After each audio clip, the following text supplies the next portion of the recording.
एक वक्त था जब कांग्रेस पार्टी का दिल्ली में दबदबा हुआ करता था, कुछ इस कदर कि दिल्ली की मुख्यमंत्री थी शीला दीक्षित और एमसीडी पर भी कांग्रेस का ही नियंत्रण हुआ करता था। लेकिन 2007 के बाद से तस्वीर बदली। भारतीय जनता पार्टी एमसीडी पर कुछ इस तरह से काबिज हुई कि 15 साल बीत गए, उसे कोई अपदस्थ नहीं कर पाया। हालांकि जिस तरीके से बीजेपी राज्यों में डबल इंजन सरकार की बात करती है, यानी कि केंद्र और राज्य दोनों में उसकी सरकारें, इस बार अरविंद केजरीवाल आम आदमी पार्टी के डबल इंजन की बात कर रहे हैं, यानी दिल्ली में जिसकी सरकार, एमसीडी पर उसका अधिकार। पर क्या दिल्ली वासियों को ये डबल इंजन स्वीकार होगा?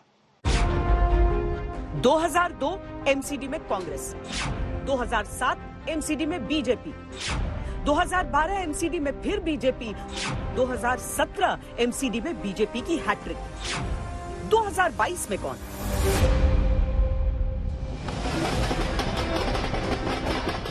बीजेपी ने एक बार फिर से सारी ताकत झोंक दी। बीजेपी ने पार्टी अध्यक्ष, केंद्रीय मंत्री और सांसदों तक को दिल्ली में उतार दिया है। दिल्ली में सांसद और देश भर के नेता गली गली घूम रहे हैं, बड़े बड़े नेता पर्चा बांट रहे हैं और इसका नेतृत्व खुद जेपी नड्डा कर रहे हैं।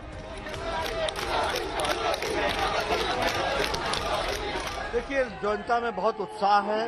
जनता एमसीडी में दोबारा भारतीय जनता पार्टी के प्रत्याशियों को लाना चाहती है और हम इस चुनाव में के माध्यम से केजरीवाल की सरकार के कुशासन को, आकंठ भ्रष्टाचार में डूबी हुई सरकार और कुशासन के साथ साथ दिल्ली की जनता के साथ जो उन्होंने धोखा दिया है, उसको भी उजागर करेंगे।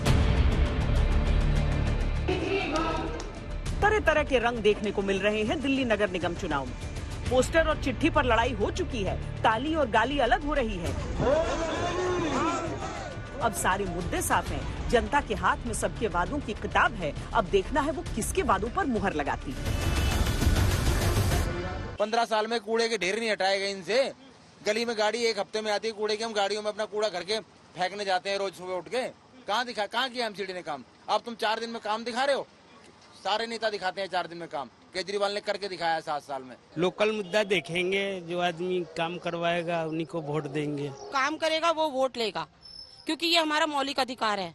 हम उसी को देंगे जो हमारे काम को सुनेगा या हमारी समस्याओं को दूर करेगा। आफ्टर वोट के बाद कहते हैं हम वोट के बाद कर देंगे। वोट के बाद कोई देखने नहीं आता, कोई 5 साल के लिए गायब हो जाते हैं। केजरीवाल कहते हैं एमसीडी में जीत दिला दें, कूड़ा भी साफ करवाएंगे और तीनों कूड़े के पहाड़ भी साफ कर देंगे। बीजेपी का कहना है पहाड़ों को जहांगीरपुरी लैंडफिल साइट की तरह बेहतर बनाने की कोशिश करेंगे। केजरीवाल कहते हैं भ्रष्टाचार मुक्त एमसीडी बनाएंगे।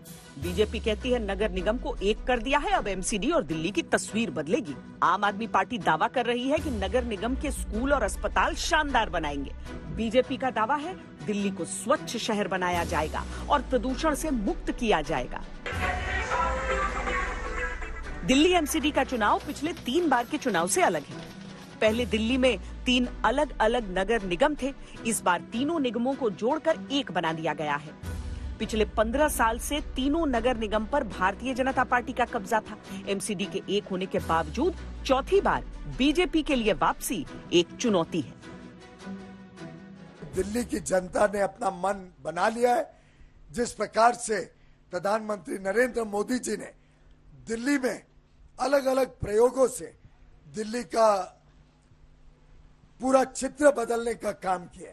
आज आप कर्तव्य पथ को देखिए, कैसे केंद्र सरकार ने पूरी दिल्ली को एक आइडेंटिटी दी है।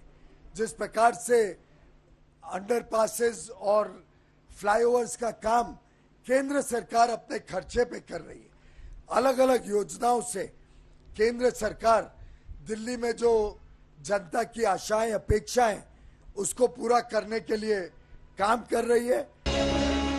इस बार आम आदमी पार्टी खुलकर ललकार रही है। पार्टी कहती है केजरीवाल की सरकार, केजरीवाल का पार्षद। दरअसल 2017 के तीनों नगर निगम को मिलाकर परिणाम देखें तो आम आदमी पार्टी दूसरे नंबर पर रही।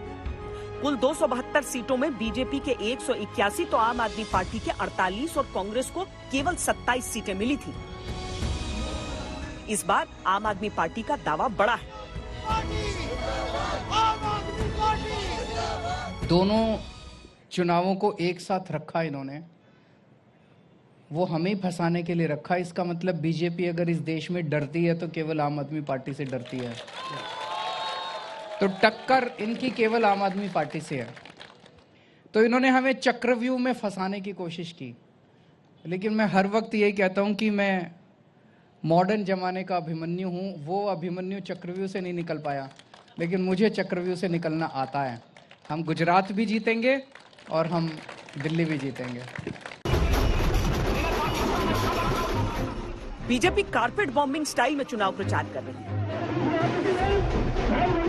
बुधवार और गुरुवार को पार्टी अध्यक्ष जेपी नड्डा से लेकर केंद्रीय मंत्री और सांसदों तक 14 बड़े नेताओं ने दिल्ली के लगभग 200 एमसीडी वार्ड में चुनाव प्रचार कर दिया। हर नेता के निशाने पर रहे अरविंद केजरीवाल।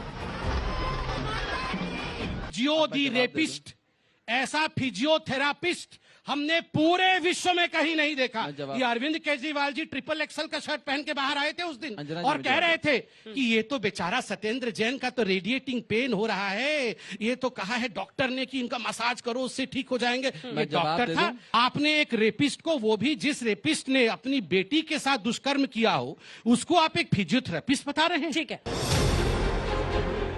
केजरीवाल के खिलाफ बीजेपी की रणनीति ये बता रही है कि भारतीय जनता पार्टी चुनावों की मुश्किलों से बाखबर है।